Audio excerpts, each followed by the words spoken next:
you're going to die. You've done this a million times. I have a past life experience that really underscores this understanding that we're more than a body. And I was in a ship and I was with some beings. We were leaving Earth. I could see the universe. Nothing compares to the purity of this. And that creation is now what we're in.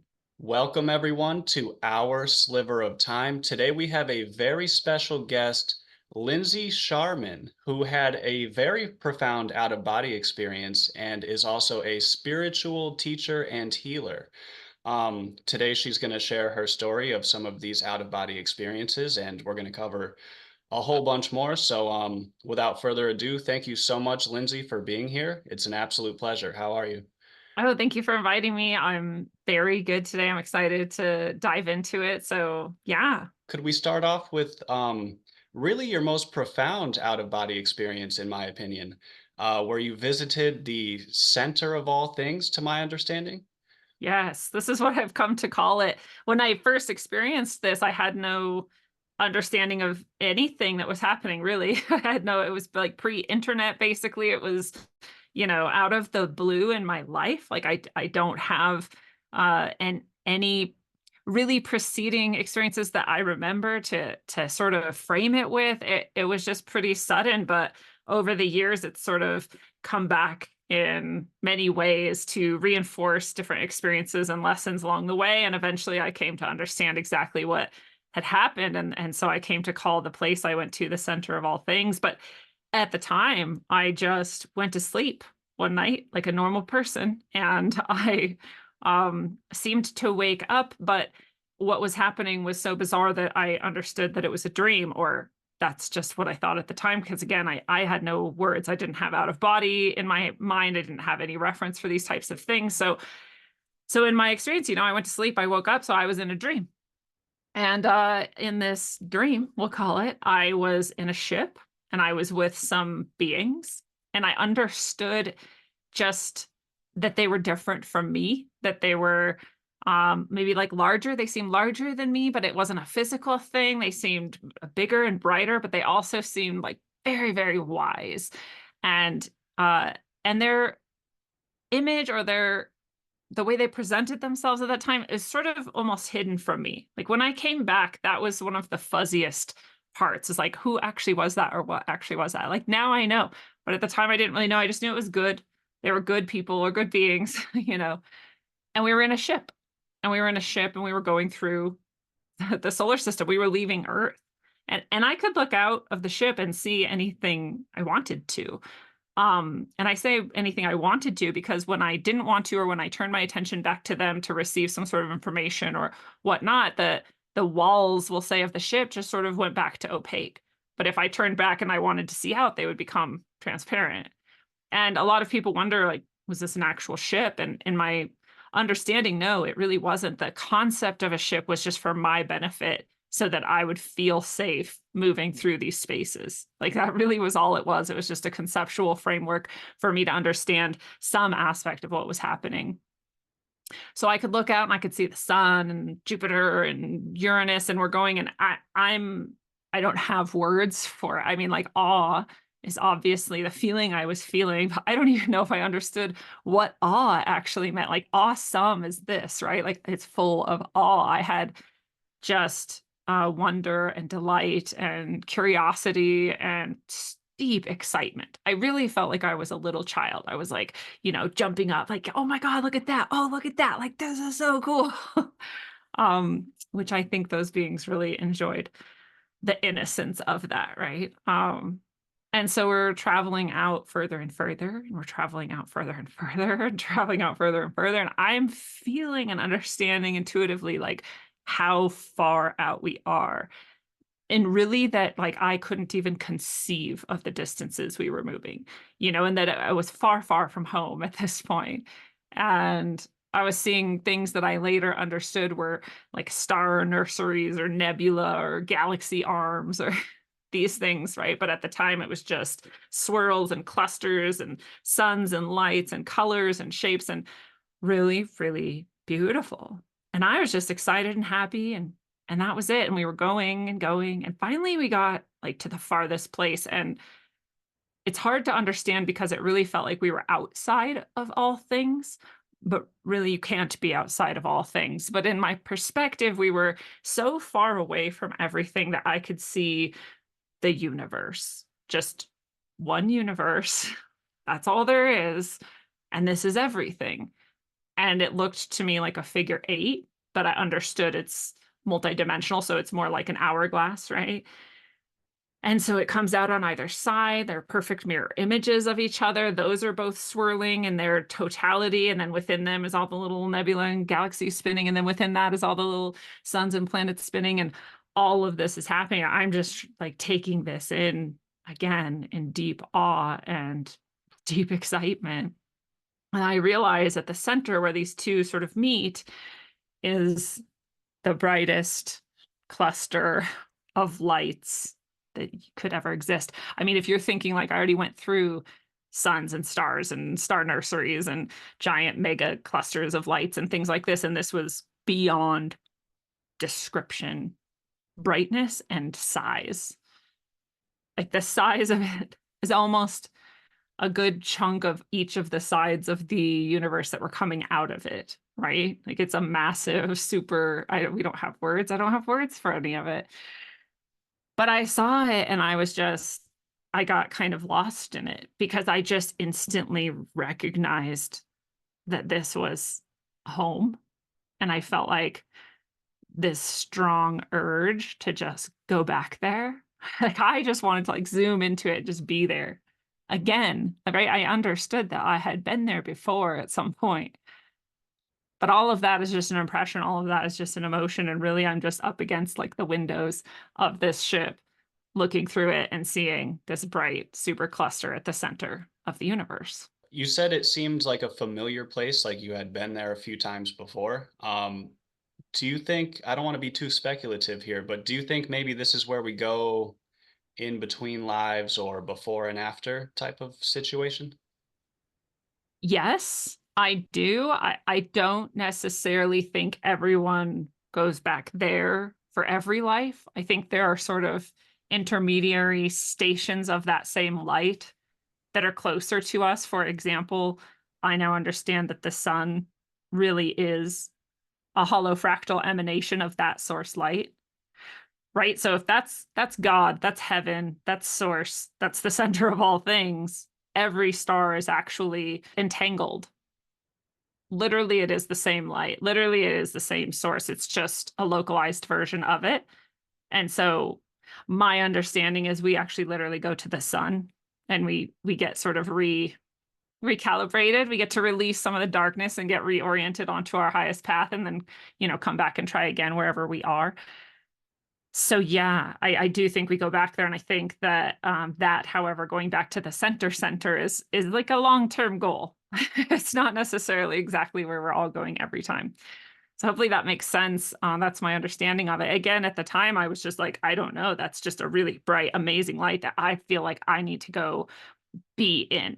I need to like swim in it and live in it, stay in it, and love it and be loved by it. I mean, it felt like pure love. And I don't even know if I had the word for that, because what human has ever actually even experienced pure love, right? No matter how much you love your child, your parent, your soulmate, like nothing compares to the purity of this love. Like nothing comes close. So I had nothing to compare this to, really.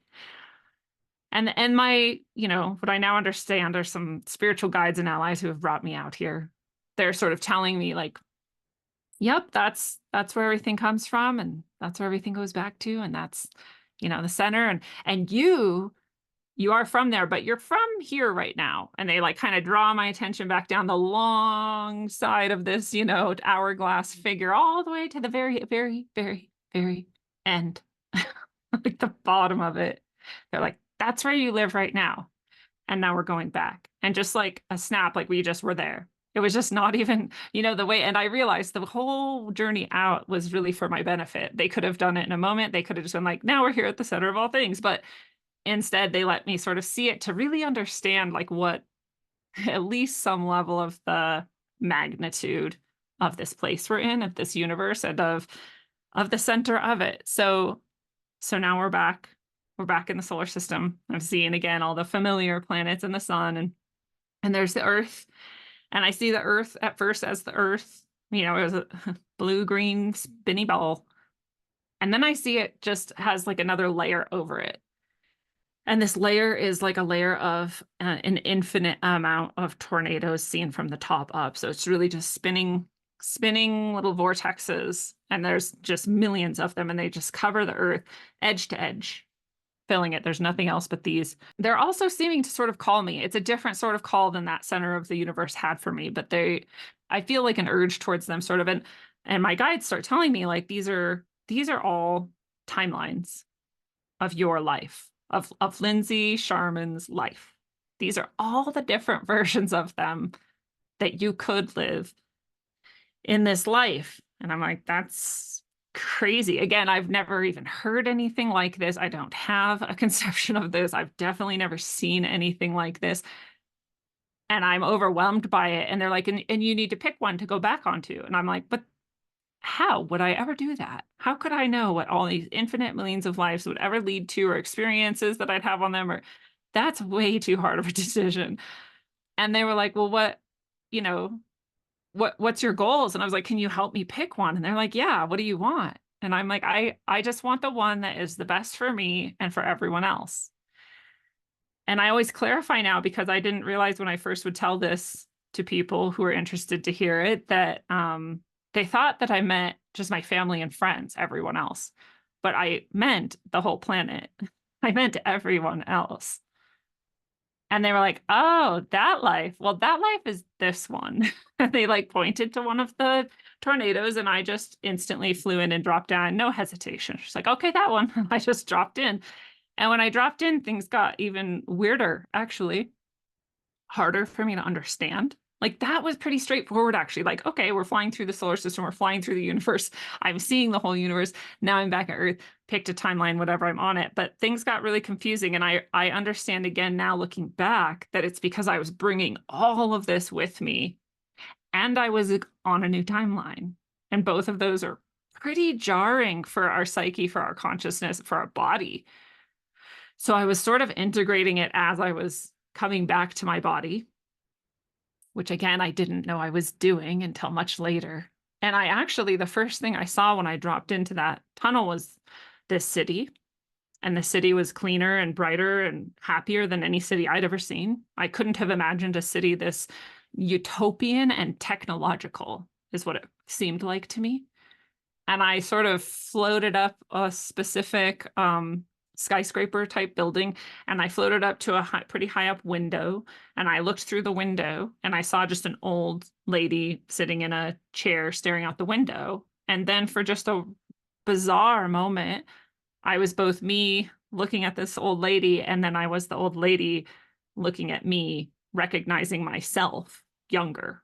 And I realized I'm the old lady and I'm me out of body. It seems we saw each other and recognized each other. And then I just started flying backwards through time. So when I was that old lady for a moment, when I was me as an old lady for a moment, looking at me younger through this window, I was like, oh, now I'm going to die. Like, I knew this is the moment now that I finally leave this earth, which took me a long time to accept that too. When this whole experience happened, I was like, I'm going to die pretty soon. Like, I come from a long line of tragedy and alcoholism and health issues and also abuse and trauma, and I'm not going to make it that long. That was what I really believed. This was happening when I was about, I don't know, I'm 16, maybe, I'm not sure. And so I didn't really integrate the part that was like, no, you live really long, actually. You live to be so old. It took me till like 2 years ago to really accept, like, man, I might actually make it to that age. That might have been real. And now it was real. Anyway, yeah. Do you believe that might be part of the reason you were shown this type of stuff? Or is there any reason you believe you were shown these things? Yes. I I I know that I was shown these things because I was told many times since then that I was shown these things so that I would become someone who could share the truth of who we are and what we are and where we are and what we're capable of with the world, which, I'm sure some people are like, oh, you're so lofty. I'm like, no, I I literally also got the message not to share it with anyone unless they ask.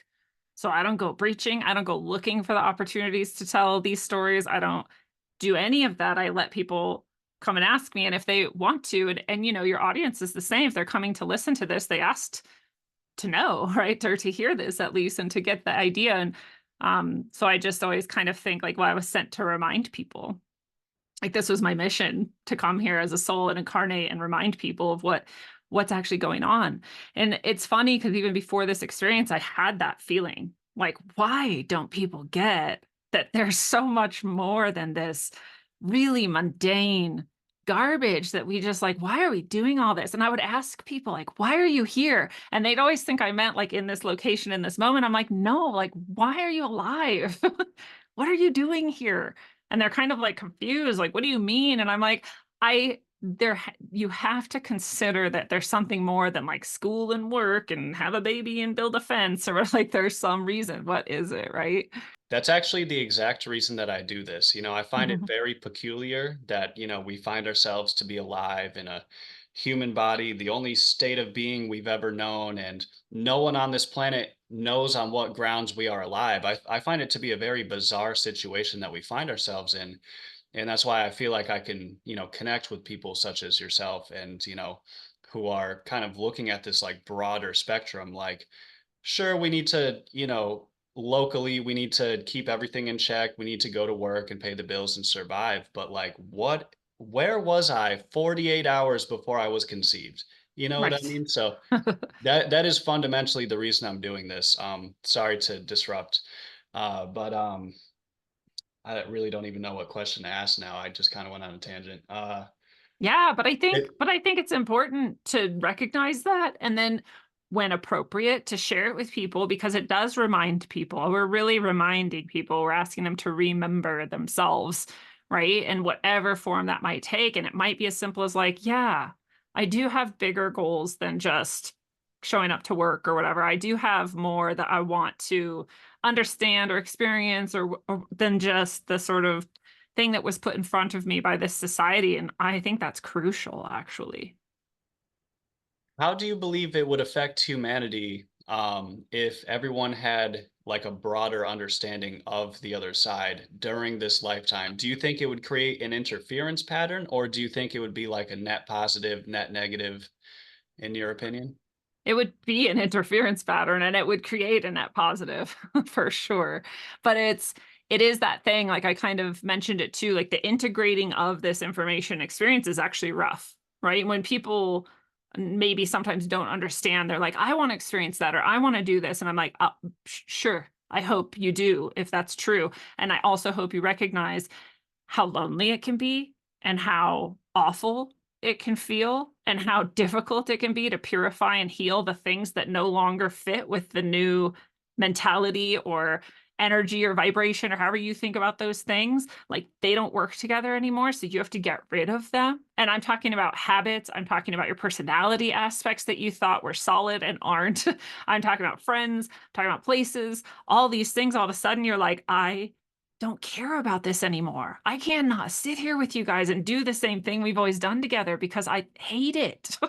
It's so boring. It's so stupid. It's so I can't do it, right? So that causes all this friction. You can't eat the same thing sometimes. Sometimes you go to eat something and you're like, realize this is horror. Why would I put horror in my mouth? Right? But before this experience, that thing felt fine to me. So as you shift, as your experience and your understanding sort of expands, all of these things fall away. And that's not easy. And honestly, people are like, oh, I wanna know about it, I wanna talk about it. Well, that's cool. So many people don't. If you even start to tell them, they're like, "Gosh, no, shut up," like, "Go away." Like, they don't want to know, and part of that is for the same reason. Some part of them knows that their life would have to change dramatically if they were to really consider and begin to accept these types of things. So it is not necessarily for everyone. So if you could just snap your fingers and every person on earth suddenly would gain this understanding, there'd be a bunch of mental breakdowns, there'd be a bunch of like physical health issues, there'd be all sorts of things that would happen that would not feel good in the moment. And I'll emphasize again, coming back from an experience like this, which now I've had many of, and every time I have a deep depression that lasts sometimes for weeks and sometimes just for a few days and sometimes for months. And sometimes it kind of can go away, it can recede a little bit, but then it can come back fully, like especially in a moment where you're surrounded with some of that stuff that's lower vibing, lower energy, and you're just like, oh my God, how can these two things ever combine, right? It's very depressing in a lot of ways. So some people who come back are like, I wish I didn't. Right? I wish I didn't. What do you believe is more real, the other side, so to speak, or the physical realm? It's such an awesome question, and it's so interesting 'cause I really, and I'm not trying to cop out of it. I used to think one and then I thought the other, and I've come to the understanding that both they're both as real and as important as the other. I mean, we really are, however people need to think about it, but we're either in like a school for little baby souls, or we're in a rehab for little souls, or we're in a right an evolutionary process of building ourselves from scratch. You can think about it in so many ways, and it's basically the same thing. They're just different constructs to put over it, right? But when you think about it that way, then you would think, well, this experience is priceless then, right? Whatever I am on that side of things, what I am here, I'm building and understanding. And people will say too, well, why can't we just be, if there's God or there's whatever, why can't we just be the thing? Like, why can't we just be the highest soul, or be the highest emanation of self, or be our own God, or whatever? Why can't we just get there? And it's sort of like you think about raising a child, right? And you can raise your child and really pamper and baby them and just give them everything. And they already have it, right? They don't need to work for it. And then you see how spoiled and arrogant and incapable they are, right? Those people, we've all met them. We're like, wait, you don't know how to do laundry? Like, what? Like, right? And also, you don't know anything, right? It's not yours. It's just all something people handed to you, and you're just sort of like holding it, like, okay, I guess this is me or something. But when you're doing this work where you're incarnating and you're going through your challenges and you're choosing what you want to make of it and what you want to do next, all of this, you're creating your own knowing, and nothing could ever take that away from you or change it, right? It's yours. You made it. It's unbreakable. Do you believe that the lessons that we learn in this lifetime, for example, are we going to carry that with us, or do we come in as like a blank slate every time? No, yeah, we definitely carry it with us. I mean, we carry the lessons with us, and we also carry the mistakes with us.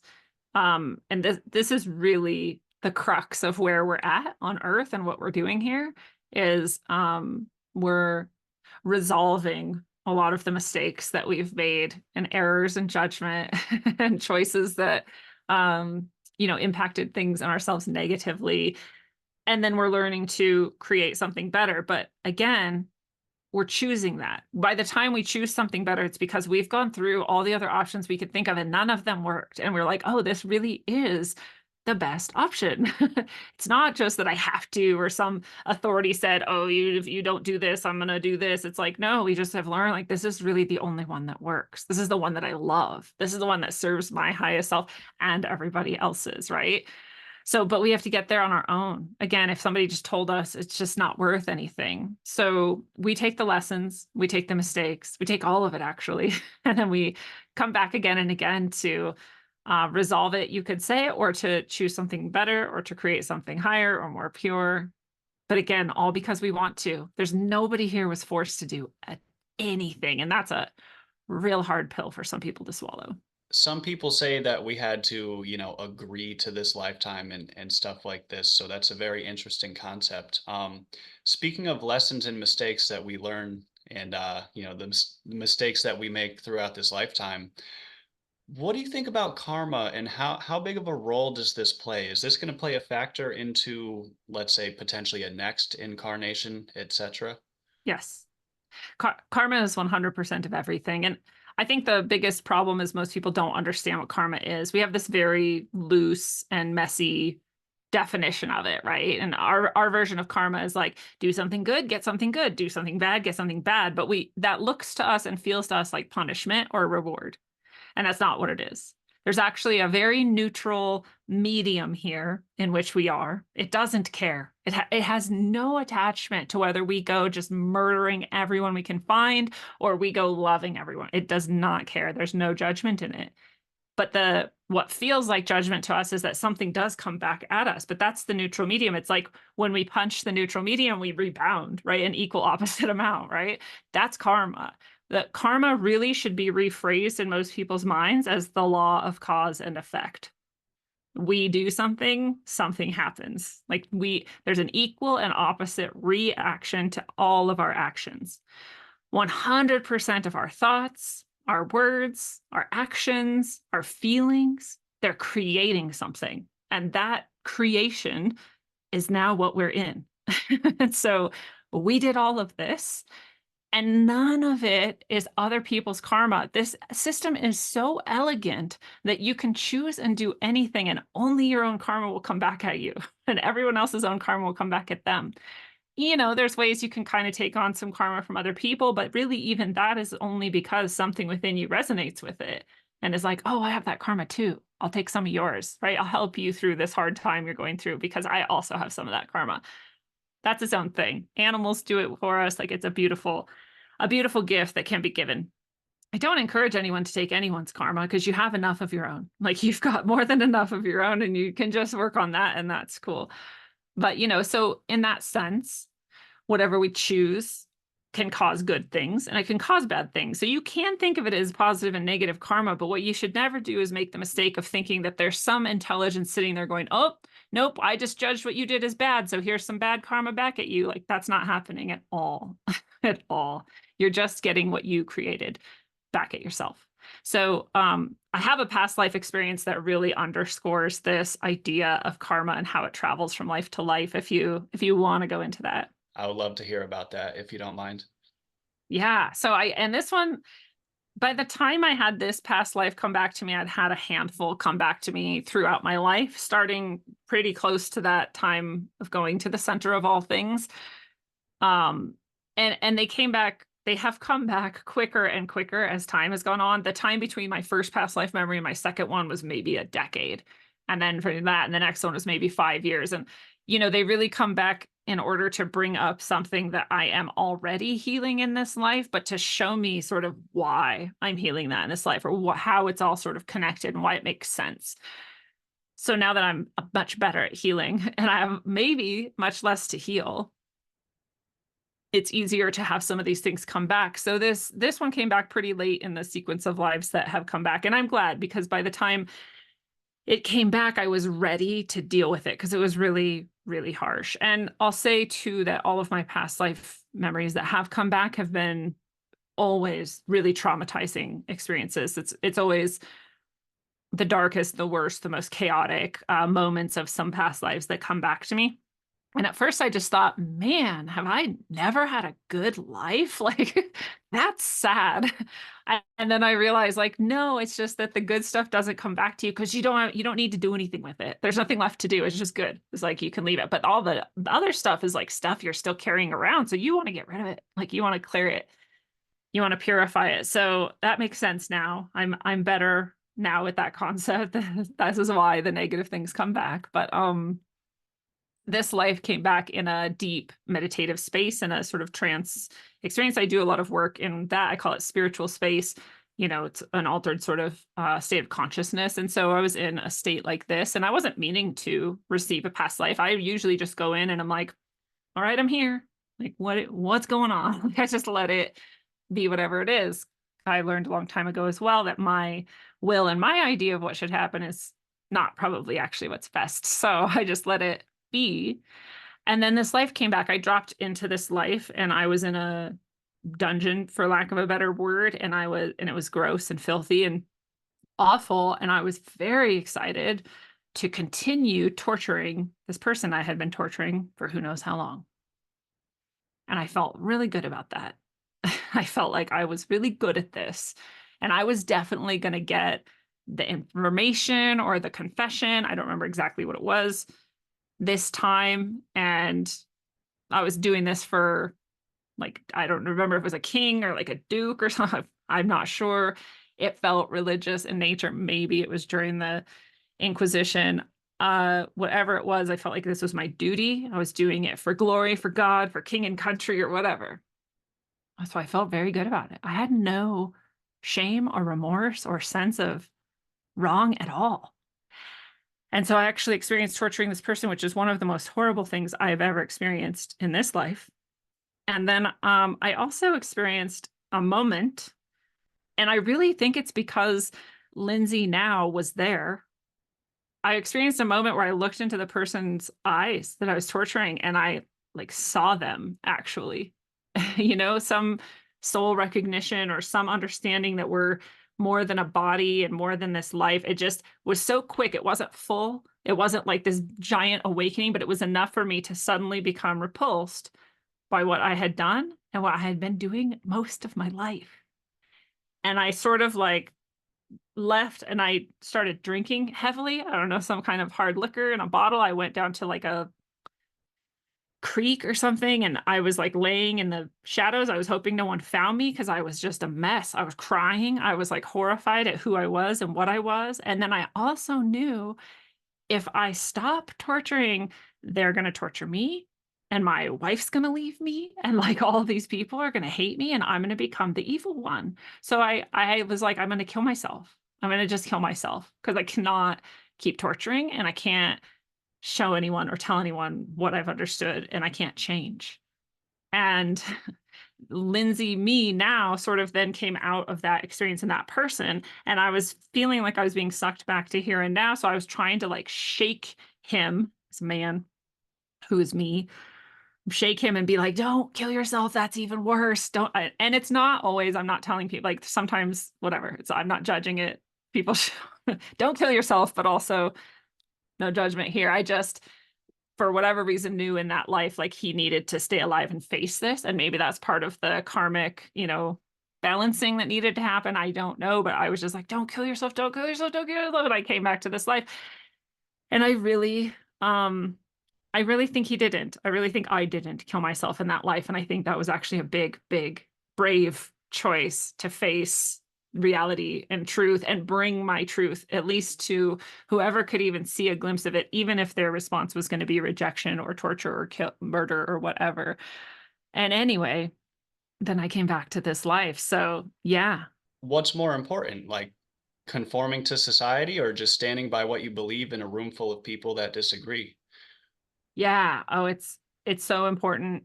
We don't understand the damage that we do to our energetic body. And I'm holding my throat right now because my throat chakra has had to heal so much by the karma of not speaking my truth, mostly in past lives. Again, in this life too, it was a huge struggle because I was learning to heal that. I was learning the value in speaking your truth, especially and even when it's terrifying to do so and when it seems like no one is going to stand by you. So that's been like the large majority of my healing process. And what's, not ironic to me, but perhaps other people who don't understand just how much our energetic and our karmic and our spiritual body affects our physical body. My main health concern my whole life has been my thyroid. So, that's not an accident.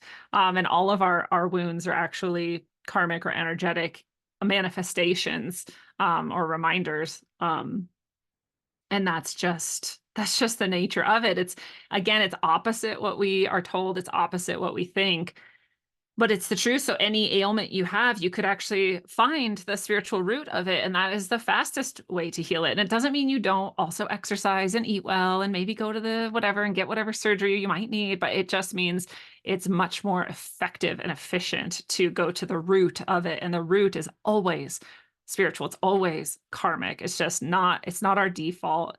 But I'll say, I came back from that past life as a torturer again. People are like, I want to know my past life. And I'm like, cool. And also just be aware that it's not always fantastic. And sometimes it hurts really bad. And I was really, really disgusted. I felt sick. I was appalled. I hated myself. I had like a new self-hatred I'd never had before. I have plenty of other self-hatred, but like this one was big because I'm like, I know I did that. right? And we don't want to accept that we were ever anything but perfect, right? That we were ever anything but like good. And even all the things we did bad, it's because someone else made us, right? No, no, sorry, it's almost never that. And if it is, it's because that's your karma. It's you made someone do it some other time. So I really had to deal with that feeling. And that was a lot of self work and self care and um, spiritual and psychological work. So then, it took me like a little while. It wasn't instant. I had to kind of deal with some of that a bit and integrate some of that a bit. And then I remembered, not like I had forgotten. I just I didn't think of it for a bit. And then I remembered that in this life, when I was very young, I was tortured. And I was tortured by a dentist, a little bit different. It wasn't for king and country, it was for some sick fetish or something, right? But he tortured me, and I had to go through years of torture, physical, painful torture, and the psychological effects thereof, which have been, again, lifelong healing for me to heal from that. But in that moment, I don't know if I'd ever had more healing from that than when I realized, oh, there was a reason why. It wasn't just some random guy randomly choosing me as a child. That was a karmic rebalancing. That was some people might call it a soul contract thing. Like we agreed to that so that I could clear and release some of that karma. 100% of me. I don't remember it specifically in that life, but I know he's one of the people I tortured. Absolutely. So then now I'm just, instead of just hating him, right? Instead of just being afraid and hating him, I have some weird compassion and I ask his soul for forgiveness, right? That was so powerful for me. And it just helped me really understand even more deeply that we're all doing this together and there's no bad guys actually. And that again is so sucky for some people to hear. They're mad at me when I say that. They're like, you don't understand. I'm like, oh no, I was a little 4-year-old being tortured by a guy. I understand. I understand exactly how much you want to hate these people. And it's fine. I'm not trying to push anyone into not do whatever you need to do for your emotional wellness to continue growing, right? It's fine. I'm just saying I know this for me. Do you have any advice on how people can kind of put that practice into their everyday life? Yeah, I really actually think it's important for people to be authentic and be genuine. So I don't think it's very helpful to be like, well, if there's bad karma, I don't want to do this because then it'll make bad karma. And if I want to do all of these things so I can make good karma for myself, because that's kind of shallow and it's not very authentic. I mean, I'm not saying don't do it. If there are things you want to cut out or add in because of karmic reasons, I go for it. But really, your authenticity is most important, right? And this is actually a thing. Like they study the biofield of people and the vibration of each person or whatever, and different feelings they're having. And we would always assume like the highest vibration is going to be love, right? Love is all there is. But actually, a higher vibration is authenticity. And so being authentic, being true to yourself is something you cannot bypass, right? So as much as you can do the things you love, follow your heart, follow your instincts, do your hobbies that you think are cool or weird or whatever, like do all that stuff. And then in the doing, in the actual moment to moment of your life, try as often as you can to bring this thought in. And I do it a couple ways. One of them that I love is just that quote or whatever it is. I don't know. People say it. Maybe it's even in the Bible. I'm not sure, but it's there. But by the grace of God, go I. Right. So whenever I find myself looking at someone and just judging them, which is what I do. It's what everyone does, really. Like we were raised in this culture and it's a thing. And that's a whole own conversation for itself. But so you're gonna judge or whatever. But when you do, then just go, oh, except there, but by the grace of God go I. In fact, there is me. I'm doing that too. I've done that too, or I will do it too, or I'm literally doing it now in another timeline, or whatever. So bless it. Love it. God love that person and whatever they're doing. I hope it serves them, right? It just shifts the frame a little bit. As much as you can remember to do that, do that. And the other one I really like is to just say to everything and every moment and everyone, oh, hello, God, right? Because you came from the center of all things, and that's God. You're that. And so is everything else. everything else too, all of it. So you can just look at it and just remember, oh, hello, God. Hi, little squirrel. Hello, God. Hi, little flower. Hello, God. Hi, person I hate. Hello, God. Right? Like all of that stuff. And the more we do that, the more it just shifts. It just shifts it a little bit. And our energy field, our information field, our mind, our soul starts to just see things in a different way. So even if you're faking it till you make it at first, that's cool, right? You're just like working it in. It's its own practice, and it just starts to help you remember that all of this is me, all of it was me or is going to be me, and I'm here for the ride. If you could ask one question to the person watching this video right now, what would it be? What are you here for? A lot of the people that watch this channel and listen to near-death experiences, out-of-body experiences, etc., uh, tend to do so for a little bit of comfort to alleviate, maybe the fear of death, or God forbid if they lost a loved one. I think we all have the kind of existential questions that might play a little bit of a stressful role in our lives. And my question to you is, do you have any advice for people that are looking to alleviate the fear of death to any degree? I mean, is there anything you could tell them as to where we go when this is over? Yes. I mean, I know that we continue and that we've been continuing for a long time. So this is not your first death you're going to experience at all. And I also know that the moment you actually die is one of the best moments of your life. It doesn't not seem that way now, but at the moment you look at anybody, talk to people who work in hospice, like talk to people who have seen people die, and they do it peacefully and happily, and they're excited to, they'll often talk about right before they die, like, oh, there's so and so. Here comes my grandpa, or here comes my dad, or whatever, right? And they're excited. And so you're surrounded by love when you go, and you love it, and you're not sad to go. You're only sad now or upset now looking at it. And that's okay too, right? You don't have to just jump between extremes and say, oh, I don't care when anyone dies because I know they exist still. Like you're allowed to also, like, you live in a body and now their body is gone, and that hurts. It's hard. You're allowed to grieve that, and you're allowed to want to keep living for as long as you want to keep living. And also know that you've done this a million times. There's nothing, a billion people have done it before you. Like there's going to be people ready for you when you go, and it's going to be okay. And also that, you can ask right now, and it's not maybe going to come immediately, although it might, but you can ask your highest self, your soul, God, whatever you conceive of as the loving energy that ties together the whole universe, that is most concentrated at the center of all things. You ask it for comfort, ask it to show you, ask it to guide you, ask it to give you a hint or a hug or whatever, that, things are going to be okay, and that you planned it all out before you got here anyway. Right? And then there's one more thing. It's a little bit more morbid. People don't always like this one, but I think it's so healthy to do. And it's its own practice, where you can go look in the mirror, right? First of all, anytime you look in the mirror, you should say, I love you, or I love me, whatever feels more normal to you, right? I like to look myself in the eyes and be like, I love you. So that's fun. Um, and so first say that, right? And then say, you're going to die. Or if it's more comfortable for you, I'm going to die, while you're making contact with yourself, eye contact with yourself. And just say that. Say it like 10 times. I'm going to die. You know for sure it's going to happen. There is nothing else you know for sure except that. Literally, nothing else in life is in any way assured except that. So when you can look yourself in the eye and say, I am going to die, it's like freeing, right? You suddenly are like, oh God, yeah, like none of this matters. All of it matters. I don't have to like hold on so tight or be so serious because I'm going to die, right?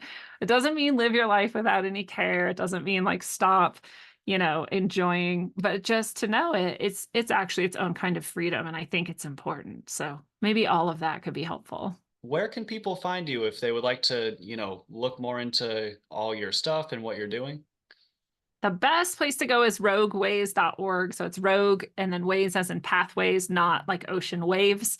So rogueways.org is my site. It has my books on it. It's got the way to schedule sessions with me. I do past life tarot. I have a dream walking course that's going to start soon. And I do more every few months. I have orgone that I make there that's really powerful. So if people are looking to have a spiritual, concentrated, dose of goodness in their space, that is a really powerful way to do that. You can also check out my show there. There's links to it there. And the other really good place to be is rogueways.substack.com, because that's where my channeled messages that I do come out every so often. And if you're a paid subscriber there, you get those. If you're a free subscriber there, you still get lots of good content and also reminders of things that I have coming up. So it's a good way to stay in touch too. Lindsey, thank you so much for coming on. It has been an absolute pleasure to speak with you. We might have to do it again. There's so much we haven't even covered today. So, um, thank you so much for being here. And to everyone watching, I appreciate your sliver of time. This has been ours. And we'll talk again soon. Thank you so much. Peace out.